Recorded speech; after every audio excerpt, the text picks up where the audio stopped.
একজন দেবী বলে উঠলো, কিরে এই সতী, এখনো ফুল তুলছিস? তুই তোর বাবার বাড়ি যাসনি? এখনো যাসনি? বাড়ি থেকে বেরোসনি? হরি বল। মা সতী বলে উঠলো, কেন, কোথায় যাব? না কিরে জানিস না? আরে তোর বাবার বাড়িতে বিরাট অনুষ্ঠান হচ্ছে, তুই জানিস না? তাহলে মনে হয় নেমন্তন্ন করেনি। মা সতী বললেন, না না না না না না, আমার বাবা কি আর আমাকে নেমন্তন্ন করবে না? আমার স্বামীর কাছে চিঠিটা এসেছে, স্বামী আমাকে বলতে ভুলে গেছে, কারণ আমার স্বামী ভোলেনাথ। তা তোমরা যাও, আমি যাচ্ছি। এই বলে তাড়াতাড়ি ফুল এনে বাবার ভোলেনাথের পায়ে দিয়ে বলে উঠলেন, আচ্ছা স্বামী, আমার বাবার বাড়িতে বিরাট একটা অনুষ্ঠান হচ্ছে, আপনি জানেন? ভোলেনাথ বললেন, হ্যাঁ জানি। তা আগে বলেননি কেন? আমি রাত্রিবেলা থেকে ব্যাগ ট্যাগ গুছিয়ে রাখতাম, এখন আমাকে কত তাড়াহুড়ো করতে হবে। কি যাবেন তো? ভোলেনাথ বললেন, দেখো সতী, ওখানে আমাদের নেমন্তন্ন নেই। এবার যদি বলে নেমন্তন্ন নেই, তাহলে মেয়ে তো জিজ্ঞাসা করবে, আচ্ছা কেন নেমন্তন্ন নেই? কি গো মায়েরা, জিজ্ঞাসা করবে তো? আচ্ছা জিজ্ঞাসা যদি করে, তাহলে সেদিনের ঘটনাটা বলতে হবে যে ভৃগুমুনির যজ্ঞে গিয়েছিলাম, আমি মনে মনে তাকে শ্রদ্ধা জানিয়েছি, কিন্তু বাইরে দেখাতে ভুলে গেছি, এটা তো বলবে। আর তখনই তাহলে বলবে রাধে রাধে, হরি বল, হরে কৃষ্ণ। তাহলে শ্বশুর বাড়িতে কোনো জামাই যদি অপমানিত হয়ে আসে, শ্বশুর যদি বড় বড় কথা জামাইকে শোনায়, এবার শ্বশুর ধরে নিন বিরাট বড় একজন নেতা, ধরে নিন বড় একটা অফিসার, তাহলে জামাই হয়তো শ্বশুরকে কিছু বলতে পারবে না, কিন্তু সেই জামাই বাড়িতে এসে তার গরমটা কাকে দেখাবে? মা। সঙ্গে সঙ্গে মা বলছেন বউকে, মানে ওনাকে অনেকবার দেখিয়েছে মনে হয়। হ্যাঁ হরি বল, ঠিক বলেছে। তার তাপটা শ্বশুরকে না দিলেও তাপ এসে স্ত্রীকে দেখাবে, চিৎকার করে বলবে, তোমার বাবা আমাকে এইটা বলেছে, তোমার ভাই আমাকে অপমান করেছে, তোমার বাবা আমাকে ছোট করেছে, তাই তোমার বাপের বাড়ির দুয়ারে সরকার যেতে পারে, কিন্তু আমি যাব না। বাবা ভোলেনাথ কিন্তু তিনি একবারও সে কথা বলেননি। কেন না? তার কাছে কোনো মান আর অপমান বোধ নেই, মান অপমান বোধ নেই। আমি কালকে বলেছি যে প্রচণ্ড গ্রীষ্মকালে বিশাল দুপুর বেলায় যদি কেউ চাদর ঢাকা দিয়ে সোয়েটার পরে যায়, আপনি ভাবতেই পারবেন যে তার জ্বর এসেছে। নইলে এত গরমের রোদের মধ্যে সোয়েটার পরেছে, চাদর দিয়েছে, তার মানে তার জ্বর এসেছে। তাহলে জ্বরের চিকিৎসা হবে না ঠান্ডার চিকিৎসা হবে? বলে জ্বরের। জ্বরটা চলে গেলে ঠান্ডা চলে যাবে। ঠিক সেই রকম অহংকার চলে গেলেই অপমান বোধটাই চলে যাবে। অহংকার নেই, অপমান বোধ নেই। অপমান বোধ আছে, তার মানে অহংকার আছে। কথায় কথায় যদি প্রেস্টিজে লেগে যায়, তার মানে ভেতরে অহংকার আছে।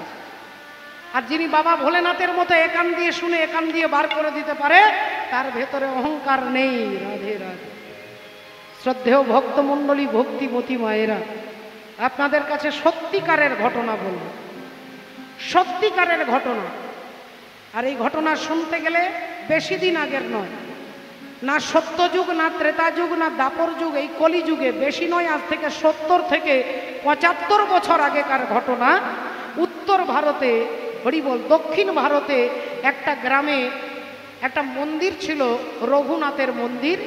আর সেই গ্রামে একজন মাঝি থাকতো, নৌকো চালাতেন। কিন্তু সব থেকে বিচিত্র কথা, তার নামটা কি কেউ জানে না। গ্রামবাসীরা একটা নাম দিয়েছে, তার নাম ভোলা। কেন? যদি কেউ বলতে, এই যে ভোলা ভাই, এই যে বাড়িতে কি হচ্ছে গো, কি রান্না হচ্ছে, তাহলে আমি কিছু জানি না, রঘুনাথজি জানে। আচ্ছা তুমি এবছর কি চাষ করবে? আমি কিছু জানি না, রঘুনাথজি যা করাবেন। কথায় কথায় শুধু রঘুনাথজি জানে, রঘুনাথজি জানে। যে কোনো প্রশ্ন করলেই তিনি বলবেন আমি কিছু জানি না, রঘুনাথ জানে। তাই সবাই তার নামই দিয়ে দিয়েছে ভোলা। ভোলার একটা ছেলে, একটা মেয়ে। ছেলের বিয়ে হয়ে গেছে, ভাবলো মেয়েটার বিয়ে দিতে পারলে আর আমি সংসারে থাকবো না, ওই মন্দিরেই থাকবো, রঘুনাথের মন্দির। এমনিতে সারাদিনে একবার দুবার যাই, মেয়েটার বিয়ে দিয়ে দিলে আর ঘরে থাকবো না, মন্দিরেই থাকবো। কিন্তু মেয়ের বিয়ে দিতে পারছে না। ছেলে বলল, বাবা এক কাজ করো না বাবা, পয়সা তো জোগাড় করতে পারছি না, তা তুমি কিছু টাকা মহাজনের কাছে ধার নিয়ে নাও, আমরা দুজনে বাপ বেটা মিলে খেটে সুদ সমেত তাকে ফেরত দিয়ে দেব। এখন ভোলা তিনি পাশের গ্রামে মহাজনের কাছ থেকে 800 টাকা ধার নিয়েছেন। 800 টাকা নিয়ে মেয়ের বিয়ে দিয়ে দিয়েছে, বিয়ে হয়েও গেছে। এইবার বাপ বেটা মিলে খেটে সেই সুদ সমেত টাকাটা নিয়ে মহাজনের কাছে যাবে।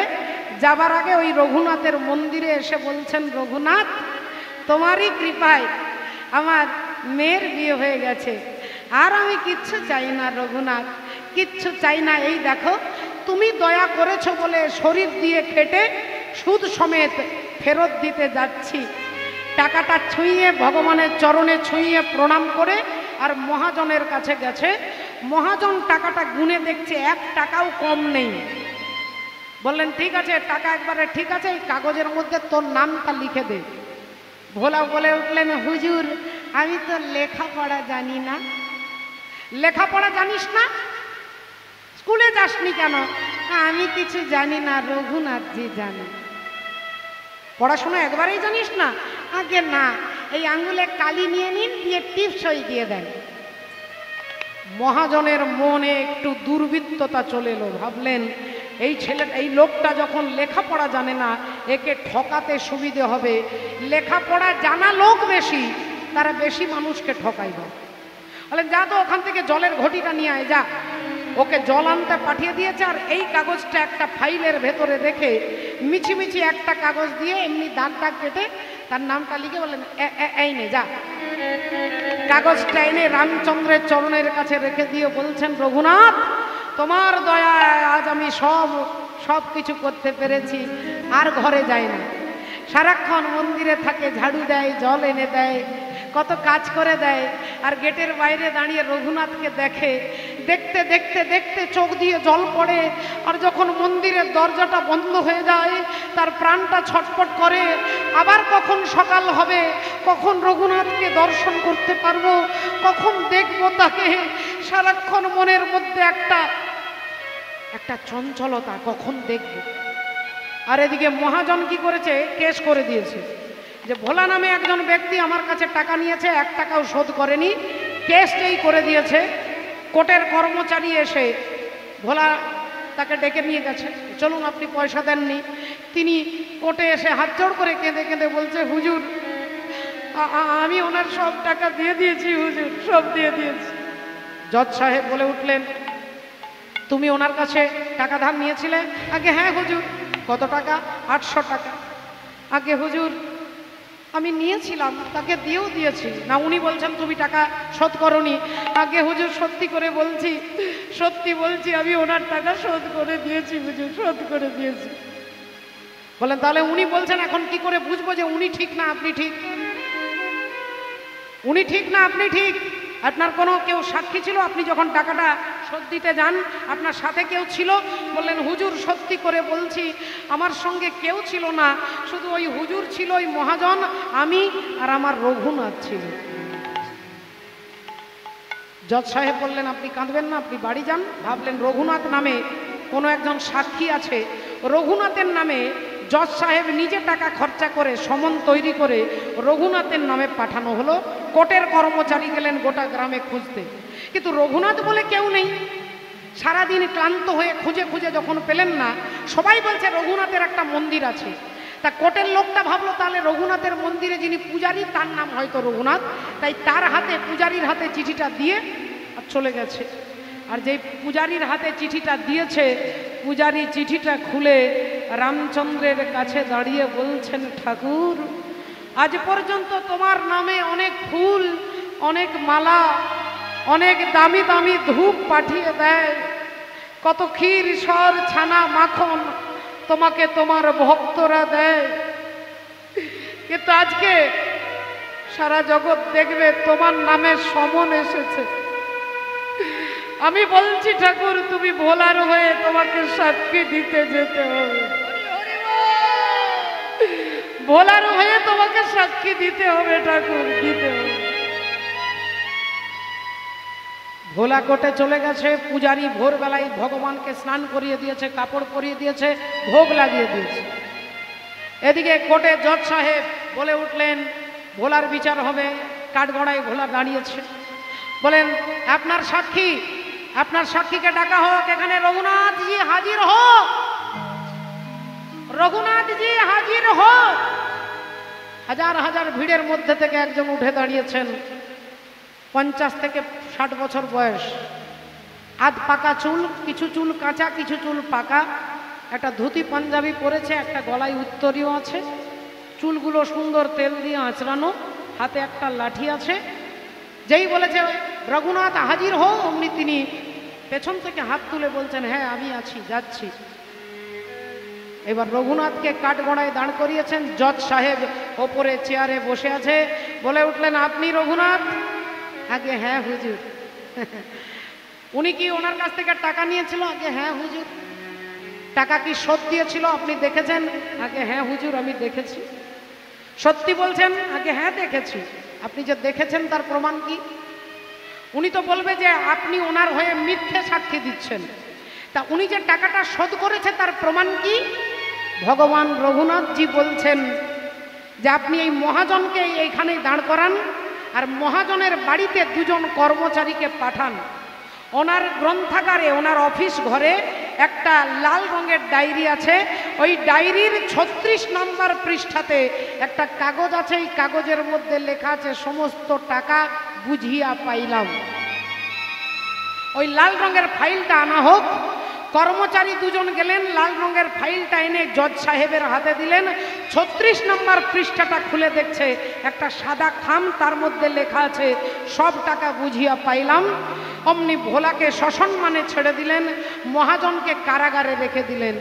জজ সাহেব অফিস ঘরে ঢুকবে, হঠাৎ তার ভাবলো, আচ্ছা কি ব্যাপার, ডাকলেন ভোলাকে, এই যে ভোলা বাবু এদিকে আসুন, এদিকে আসুন। আগে হুজুর আপনি বাঁচিয়েছেন। বলেন, আচ্ছা রঘুনাথ কি তোমার গ্রামের লোক? তার বাড়ি কোথায়? আগে হুজুর তার বাড়ি তো সব জায়গায়। সে থাকে কোথায়? সব জায়গায় হুজুর, সব জায়গায় থাকেন। সব জায়গায় থাকেন, তাহলে তুই তো কোথায় থাকিস? না যেখানে রঘুনাথ থাকে। না রঘুনাথ কোথায় থাকে? না যেখানে আমি থাকি। এ তো মহা মুশকিল। আরে কি বলতে চাইছি বুঝতে পারছিস না? রঘুনাথ কে? মন্দিরের পূজারী। হরি বল, রাধে রাধে, হরে কৃষ্ণ, নিতাই গৌর সীতানাথ। হরি হরি বল, হরি বল, হরি হরি বল।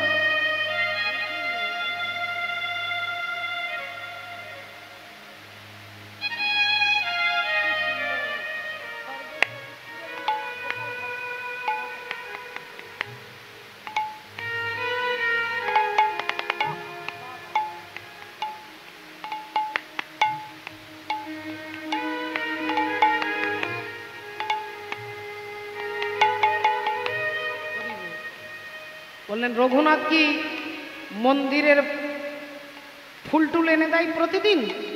আগে না হুজুর। তাহলে কি ঝাড়ু দিয়ে দেন? আগে না হুজুর। তাহলে কি উনি কি মন্দিরটা করেছেন? আগে না হুজুর। উনি মন্দিরও করেননি, উনি ঝাড়ুও দেন না, উনি ফুলও তোলেন না। তাহলে উনি কে? বলে, যিনি সাক্ষাৎ মন্দিরের ভেতরে সিংহাসনে বসে থাকে তিনি হলেন ভগবান রঘুনাথজি।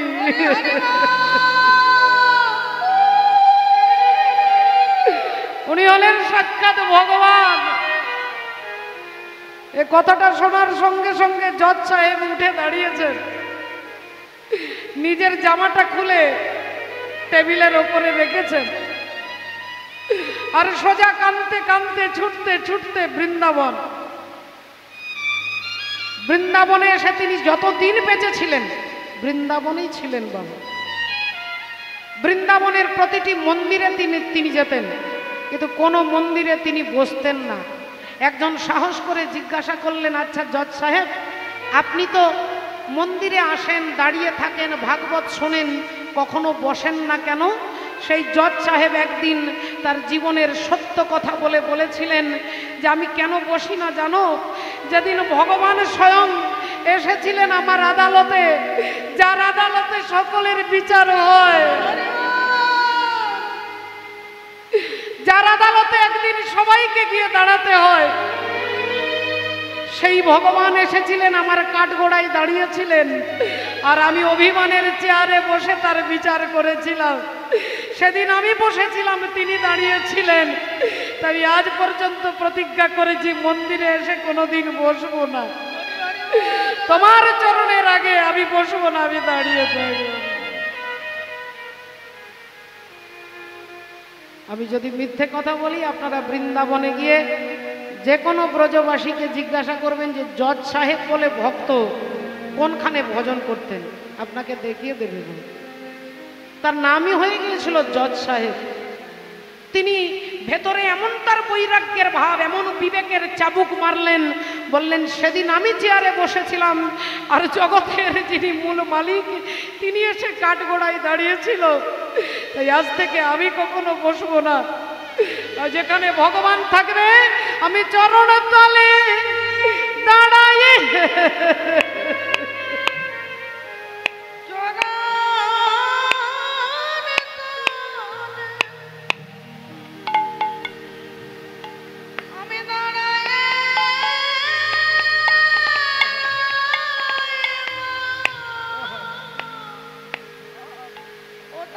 তোমার কৃপা আমি পাবো বলে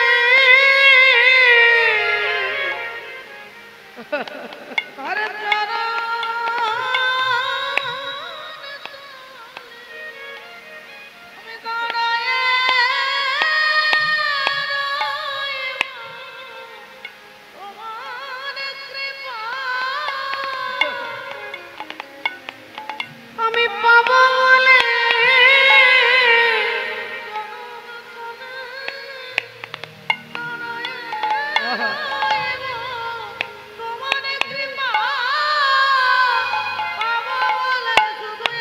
নিতাই গৌর প্রেমানন্দে হরি হরি গো।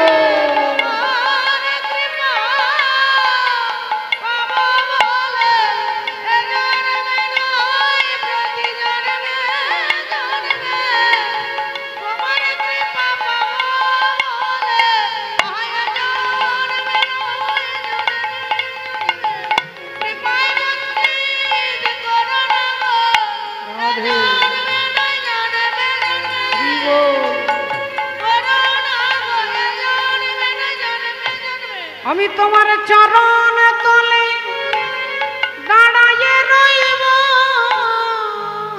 হরি হরি বল, হরি বল। ভগবান আজও আসেন মা, আজও আসেন। তিনি শাশ্বত সনাতন, তিনি ভক্তের প্রেমের অধীন।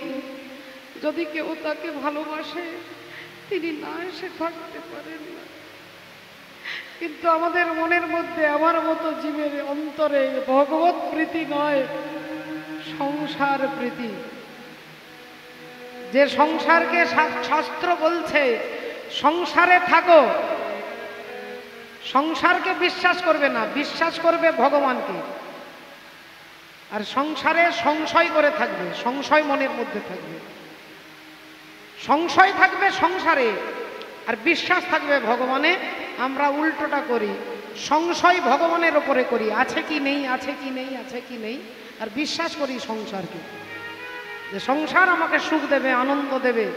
কিন্তু জগৎ সংসারে এমন কোনো ব্যক্তি নেই যে তাকে সংসার সুখ দেবে না।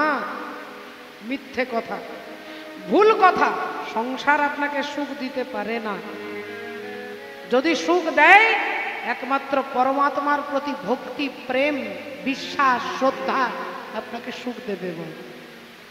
সুখ বলে কোনো আলাদা বস্তু নেই। আমরা গতকাল শুনেছি, আমরা সুখের জন্য পাগল হয়ে যাচ্ছি, পরিশ্রম করছি। সুখ আলাদা নয় আর দুঃখ আলাদা নয়।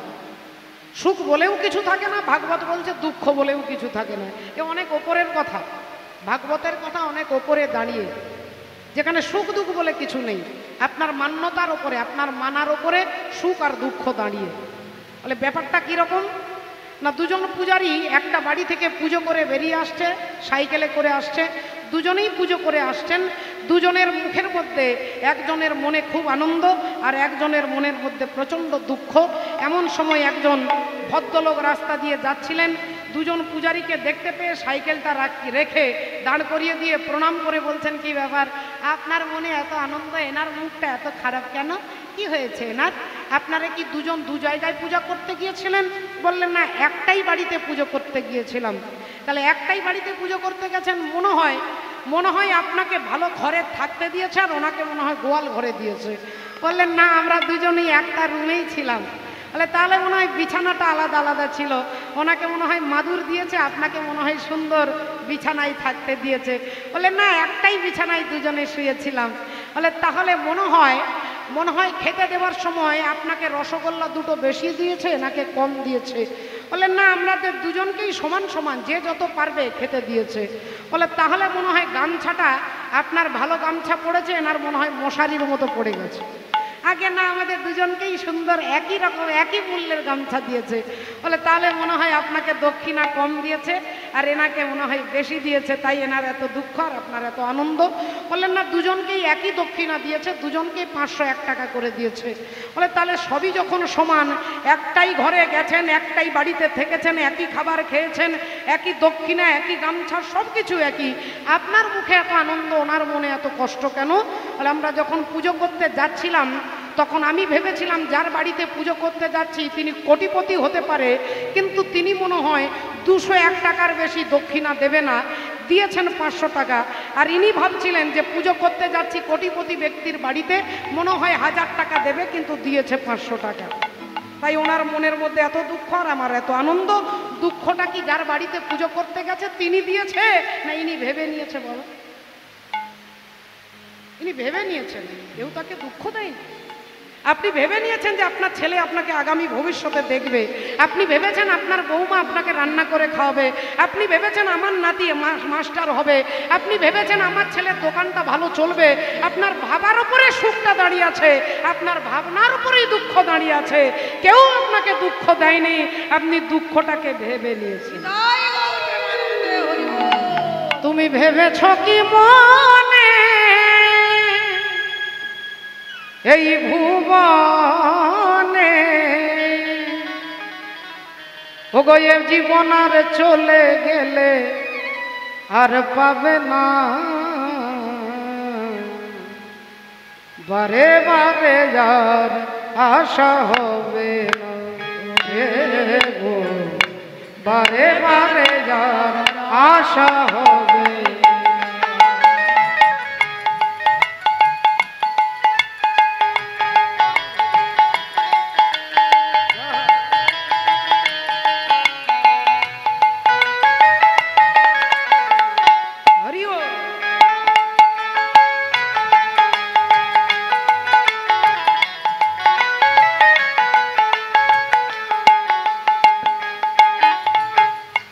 বলছে দেখো, তুমি যাহা করে গেলে ওগো আসিয়া হে ঠাই, দেখো চিত্রগুপ্ত লিখিয়া রাখিলেন খাতায়।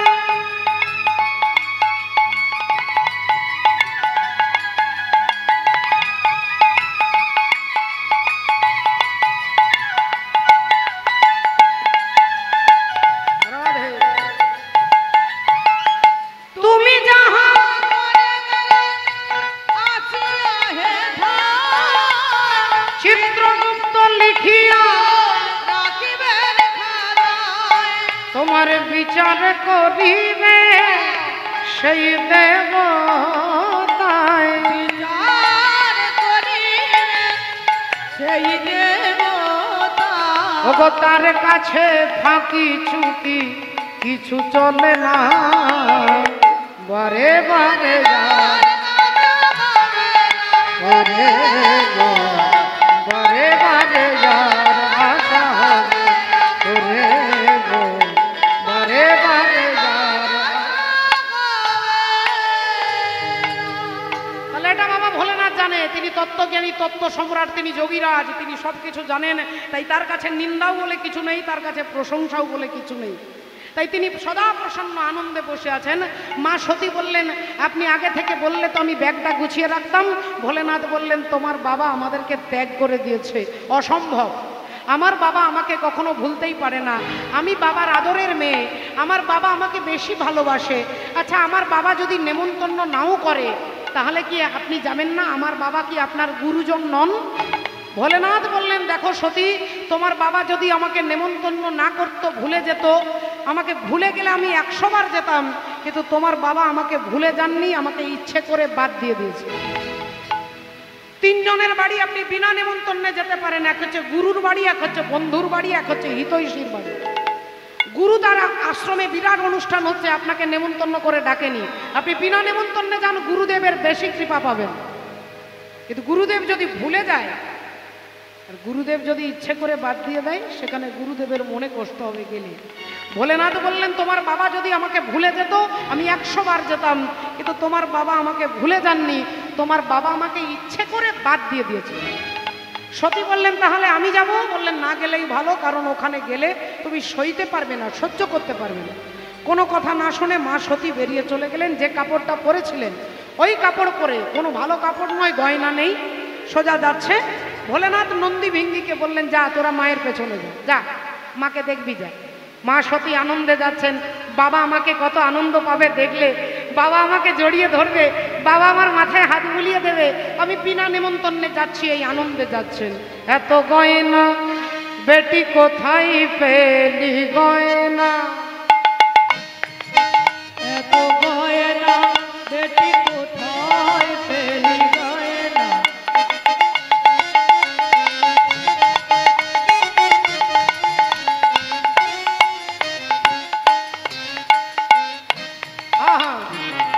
ওগো শৃঙ্গির ওপর ভৃঙ্গি হয়ে, শৃঙ্গি উপর ভিঙ্গি হয়ে, ওগো শৃঙ্গির ওপর ভৃঙ্গি হয়ে, বাপের বাড়ি চলে এলি গয়না।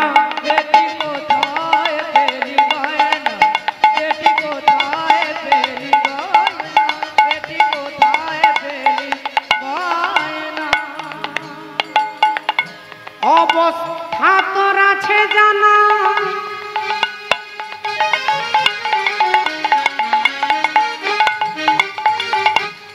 কি বলছেন?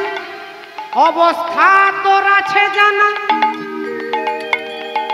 আবার ভাতের ওপর নুন জোটে না, বলি তবে কেন নবাবিয়ানা, তবে কেন নবাবিয়ানা, তবে কেন নবাবিয়ানা। ওগো পরবে না রশি চেলি গয়না। বেটি কোথায় পেলি গয়না, বেটি কোথায় পেলি গয়না, বেটি কোথায় পেলি গয়না। ছুটতে ছুটতে বাপের বাড়ির দরজায় যেই পা রেখেছে, দক্ষ রাজার 7খানা মেয়ে, 59টা মেয়ে দামি দামি কাপড় পরেছে, গয়না পরে এসেছে, আর মা সতী যে কাপড় পরেছিল সেই কাপড়েই এসেছে। বোনেরা বলতে লাগলো, কিরে এত দেরি করলি কেন, তোর তো 5 দিন আগে আসার ইচ্ছে কথা ছিল, এত দেরি করলি কেন? বোনেদের কোনো কথা না শুনে মায়ের গলাটা জড়িয়ে ধরলেন, জিজ্ঞাসা করলেন, মা বাবা কোথায়? তোর বাবা প্যান্ডেলে যজ্ঞে বসে গেছে, যা বাবার সঙ্গে দেখা করে আয়। মা সতী ছুটতে ছুটতে বাবার সঙ্গে দেখা করতে যাবে, একটা পা বাইরে একটা পা ভেতরে। আর দক্ষ রাজা এমন সময় মেয়েকে দেখতে পেয়ে আঙুলটা তুলে বলে উঠল, চলে এসেছে, চলে এসেছে। খেতে পায় না তো, খেতে তো পায় না, ভালো তো কাপড় টাপড় নেই, দেখছো না আমার অনুষ্ঠানে দান দক্ষিণা হচ্ছে, তাই ভালো কাপড় টাপড় নিয়ে যাবে, খাওয়া দাওয়া করে যাবে, ওই জন্য বিনা নেমন্তন্নে চলে এসেছে। মা সতী কথাগুলো শুনে বিশ্বাস করতে পারছে না, ভাবছে পৃথিবীতে যেন ভূমিকম্প হচ্ছে। বাবার কথাটা শুনে কথাগুলো একটাও কানে নয় প্রাণে লেগেছে। কাঁদতে কাঁদতে বাবার কাছে দাঁড়িয়ে বলে উঠলো, বাবা আমি তোমার বাড়িতে খেতে আসিনি বাবা, আমি খাওয়ার জন্য নয় বাবা, আমি খাওয়ার জন্য নয়, আমি এসেছিলাম ভেবেছিলাম আমাকে দেখলে তুমি খুশি হবে। আমি তোমার কাছে জানতে এসেছি বাবা, যেখানে সবাইকে তুমি নেমন্তন্ন করেছো, আমার স্বামী ভোলেনাথকে কেন বাদ দিয়ে দিয়েছো তোমাকে বলতে হবে। তোর স্বামী একটা গোডাং মূর্খ, তোর স্বামী চিতার উপরে বসতে জানে, ভালো চেয়ারে বসতে জানে না, ভদ্র সমাজে দাঁড়ানোর তার কোনো যোগ্যতা নেই। ভূত প্রেতের সঙ্গ করে, তাই অভদ্রকে আমি ইচ্ছে করে বাদ দিয়ে দিয়েছি। মা সতী বলে উঠলেন, বাবা আপনি আমার স্বামীকে চেনেন না, আমার স্বামীকেই আপনি চেনেন না। আমার স্বামী শিব, আর শিব মানে মঙ্গল, শিব মানে মঙ্গল।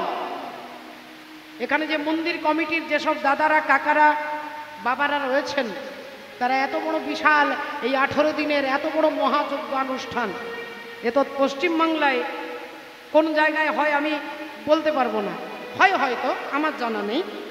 এরকম 18 দিন ধরে বিশাল বিশাল সমারোহে এত সুন্দর করে যজ্ঞের অনুষ্ঠান। যদি জিজ্ঞাসা করেন এত পরিশ্রম করে করাচ্ছেন কেন, বলে গ্রামের কল্যাণ, দেশের কল্যাণের জন্য। এর মধ্যে কল্যাণ চিন্তা ভাবনাটা আছে, তাই এটা হচ্ছে শিব যুক্ত যজ্ঞ। শিব মানে মঙ্গল, আর যেখানে কোনো মঙ্গল চিন্তা ভাবনা থাকে না, শুধু অহংকার আর বৈভব প্রকাশ করা, সেটা হচ্ছে শিবহীন যজ্ঞ, যেটা দক্ষ রাজা করছে। যদি কেউ ভাবে যে পাশের বাড়ির লোককে দেখিয়ে দেবো আমি এমন পুজো করাবো, এমন সরস্বতীর পুজো করব, সবাই দেখে দেখে ধন্য ধন্য করবে, এটা শিবহীন যজ্ঞ, কারণ আপনার ভেতরে কোনো মঙ্গল চিন্তা ভাবনা নেই। আর যেখানে মঙ্গল চিন্তা ভাবনা থাকে সেটা শিব যুক্ত যজ্ঞ। আপনারা যারা এখানে এসেছেন, আপনারা সকলে সকলের চরণ ধরে অনুরোধ করে বলবো, এই মন্দিরের জন্য, যে বিশাল ভগবানের মন্দির, যে ভগবান আমাদেরকে দুহাত খুলে দেন, সেই ভগবানের নামে আপনারা একটু সাহায্যের হাত বাড়িয়ে দেবেন। এই মন্দির যাতে সুন্দর ভগবত সেবার মন্দির হয়, আপনাদের সাহায্য সহযোগিতার একান্ত প্রয়োজন। একবার সবাই মিলে বলুন, নিতাই গৌর প্রেমানন্দ। মা সতী বললেন, এটা শিবহীন যজ্ঞ, যেখানে আপনার কোনো মঙ্গল চিন্তা ভাবনাই নেই। বেরিয়ে যা। হরি বল, রাধে। উপস্থিত সুধী ভক্তবৃন্দ, আপনাদের কাছে 5 মিনিট সময় চেয়ে নিচ্ছি। এক বৃদ্ধা মা আসছেন এখানে, তিনি কিছু দান করবেন দিদিকে, তার জন্য তিনি এসছেন। আপনারা একটু ধৈর্য জানি। তাই দেখুন সামগ্রী কি আনছেন আপনাদের সামনে।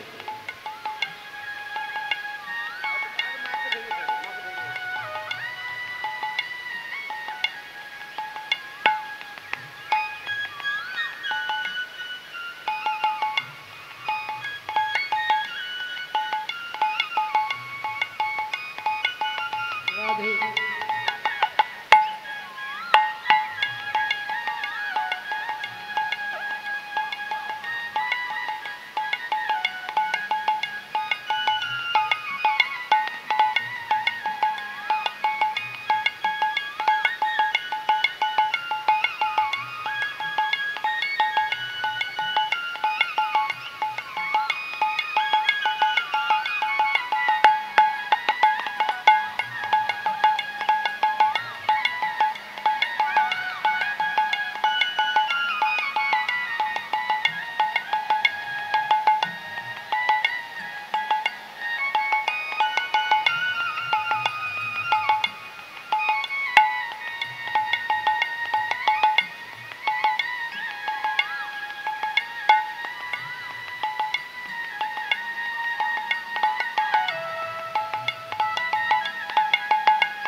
ধ্বনি হবে নিতাই গৌর ব্রহ্মানন্দে।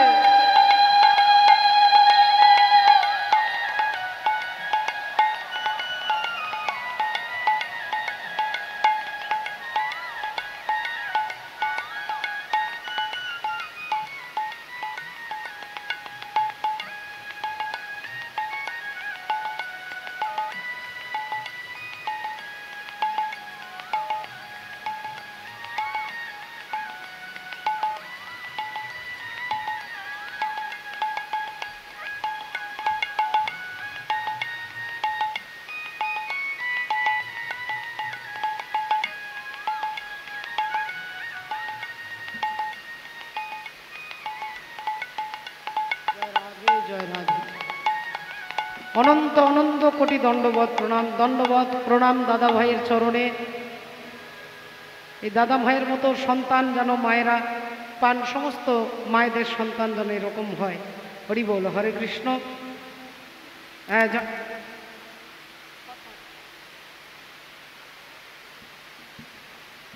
হ্যাঁ হ্যাঁ, হঠাৎ করে। জয় রাধে। হ্যাঁ, একটু ইয়ে করে দিন।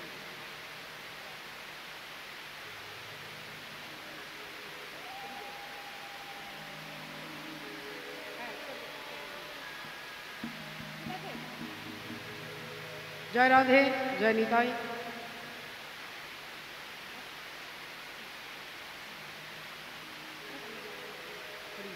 হরে কৃষ্ণ। ভক্তিমতী মায়েরা, তাহলে দেখুন আজকে আমরা শুনছিলাম যে মা সতী বলছেন যে যজ্ঞের মধ্যে যদি কোনো মঙ্গল চিন্তা ভাবনা না থাকে সেটা যেমন শিবহীন যজ্ঞ। আমি তোমার কাছে বাবা জানতে চেয়েছি, আমি জানতে এসেছি যে তুমি আমার স্বামীকে বাদ দিয়ে দিয়েছো কেন, বলো। তোমাকে বলতে হবে যে যজ্ঞে সবাইকে ডেকেছো, আমার স্বামীকে বেরিয়ে যা, চলে যা তোর স্বামীর কাছে। কেন এসেছিস? তোকে তো আমি আহ্বান করে ডাকিনি। মা সতী ভাবলেন তাহলে স্বামী যা বলেছে তাই ঠিক। বললেন বাবা, আজকে যে আমার স্বামীর কাছে ফিরে যাওয়ার কোনো মুখ নেই বাবা। আমি যে অনেক অহংকার করে গর্ব করে বলে এসেছিলাম যে আমার বাবা আমাকে বুকে জড়িয়ে ধরবে, মাথায় হাত বুলিয়ে দেবে, কপালে চুম্বন করবে। আমি তো ভাবতেই পারিনি বাবা যে তুই আমাদেরকে ত্যাগ করে দিয়েছ। তাই আমি না পারবো স্বামীর কাছে যেতে, আর না পারবো তোমার মতো অভিমানী অহংকারীর বাড়িতে থাকতে। আমার একটাই দুঃখ যে তোমার মতো অহংকারী ব্যক্তির রক্ত আমার শিরায় উপশিরায় বইছে। তাই আমি তোমাকে আঘাত করতে পারবো না। তবে হ্যাঁ, আমি যা করবো তা সারা জগৎ দেখবে। এই মা সতী যে আগুনটা জ্বলছিল যজ্ঞের, ওই আগুনের মধ্যে ঝাঁপ দেওয়ার আগে চিৎকার করে মহাদেবের নাম উচ্চারণ করতে করতে আগুনের মধ্যে যেই ঝাঁপ দিয়েছে, আগুনের মধ্যে ঝাঁপ দিয়ে দিয়েছে। রাধে। শ্রদ্ধেয় বাবা ঠাকুর ভক্তিমতী মাই আগুনের মধ্যে ঝাঁপ দিচ্ছে কেন না? স্বামীর নিন্দা সহ্য করতে পারছে না। এটাই হচ্ছে সতী নারীর লক্ষ্য। শিবী নিন্দা শুনে সতী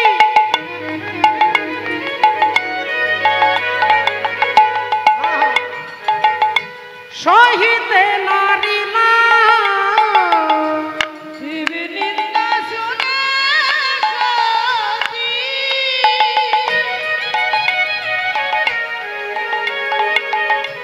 সহিতে নারী না, যজ্ঞ কুণ্ডে গিয়ে মাতা আগুনে ঝাঁপ দিল। আজ যজ্ঞকুণ্ডে গিয়ে মাতা আগুনে ঝাঁপ দিল। যজ্ঞকুণ্ডে গিয়ে মাতা আগুনে ঝাঁপ দিল।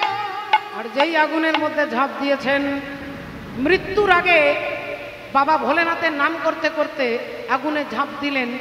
গীতাতে ভগবান কৃষ্ণ বলছেন ইয়ম ইয়ম বাপি শরণ ভাবম তজে ত্বন্তে কলেবরম তম তম ভাব এ বয় কুন্তেও সদা তদ ভাব ভাবিতা।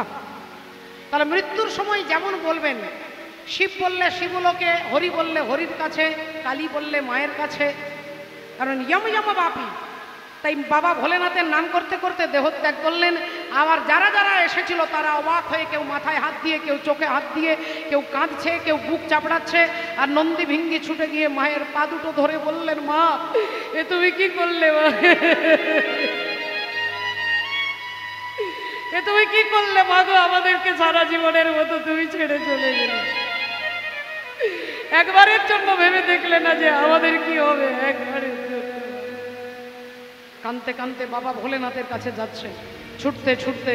আর বাবা ভোলেনাথ সদা প্রসন্ন, ত্রিশূলটা মাটিতে গেঁথে কৈলাসের ওপরে বসে আছেন। আজ কৈলাস পর্বতে অতি আনন্দেতে, কৈলাস পর্বতে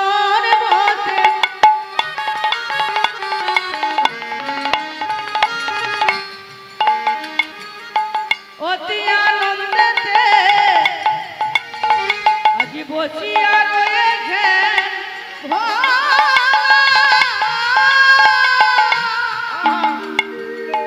ভোলার মুখে রাম নাম আরে জপে অবিরাম, ওগো করে জপে জপ মালা, মুখে রাম নাম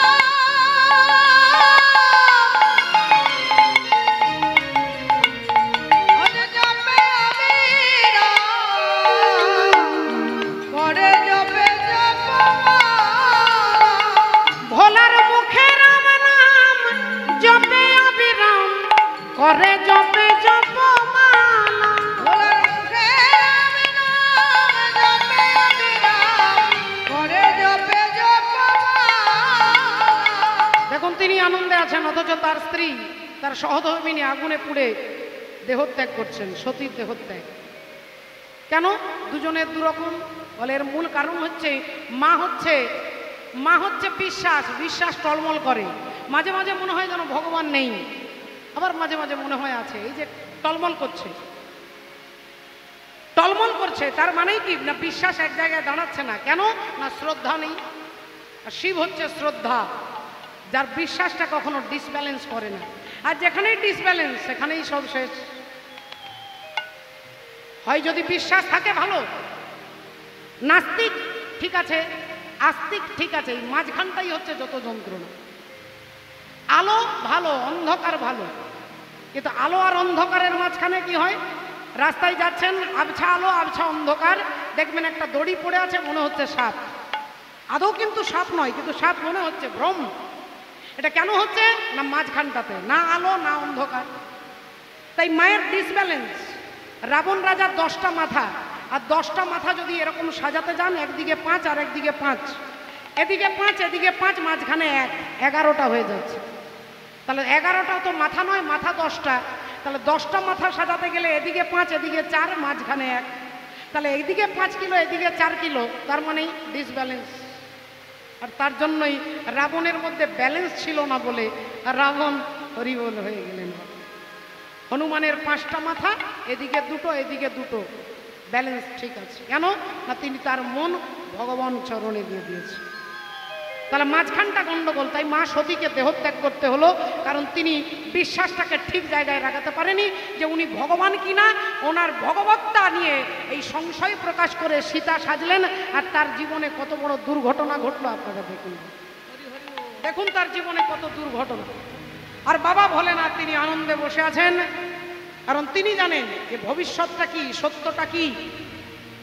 মনে রে যে আজ কহজে, ভালো মন্দ যাহাই আসুক সত্যের লও সহজে। বিশ্বকবি রবীন্দ্রনাথ ঠাকুরের বোঝাপড়া। কেউ বা তোমায় ভালোবাসে, কেউ বাঁচতে পারে না যে। কেউ বিকি আছে, কেউ সিকি পয়সা ধারে না যে।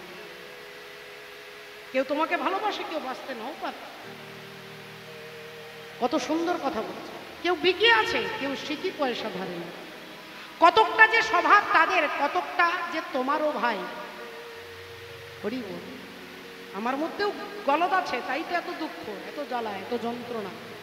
এই হিসাবটা যেদিন বোঝাপড়াটা ঠিক হয়ে যাবে, সেদিন ভোলেনাথের মতো একটা জায়গায় নিজেকে কন্ট্রোল করতে পারবে। রাধে রাধে। তাই বাবা ঠাকুর এর মূল বক্তব্যটাই হচ্ছে যে আপনাকে কর্মের ফলটাকে হাসি মুখে মেনে নিতে হবে। যে আমি কর্ম কোথাও গণ্ডগোল করেছি, তার ফল আমাকে ঘুরে ফিরে আমার কাছে আসছে, এটাই মূল বক্তব্য। বোঝাপড়া এটাই, যে বোঝাপড়া করে নিতে হবে যে আমাকে ভালো মন্দ যাহাই আসুক সত্যের লও সহজে, সত্যটাকে মেনে নিতে হবে।